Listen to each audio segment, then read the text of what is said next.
Aiden's been talking about this really heavy, wet spring snow and what it can do for the trees, sticking to the leaves, causing some serious issues for homeowners. So we have an expert in the house this morning, Matt Akabane, 42 years of landscaping experience.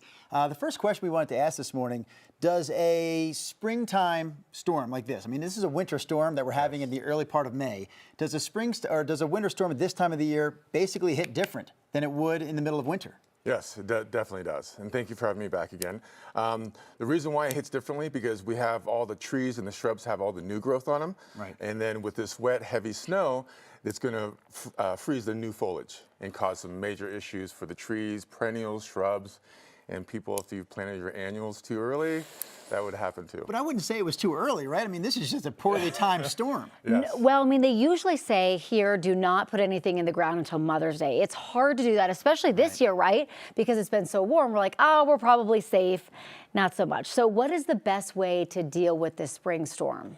So the best way to deal with this storm is to precautionary things, you know, your backflow, maybe still cover it, put faucet covers on, but use fabric, or they also have frost blankets they sell at local nurseries that you can cover your plants, your perennials.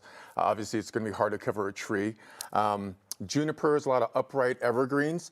A lot of people wrap them with chicken wire so that when the snow falls on it, it doesn't break the branches. Okay. So it kind of keeps them very tight, you know.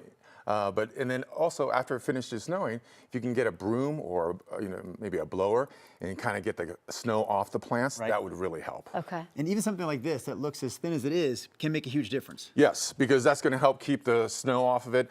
You know, maybe put some stakes in, make it like a tent. Okay. Do not use plastic because plastic will freeze. Okay. So it makes everything colder. That breathes. Yes. Plastic freezes, that breathes. Yes. Yes.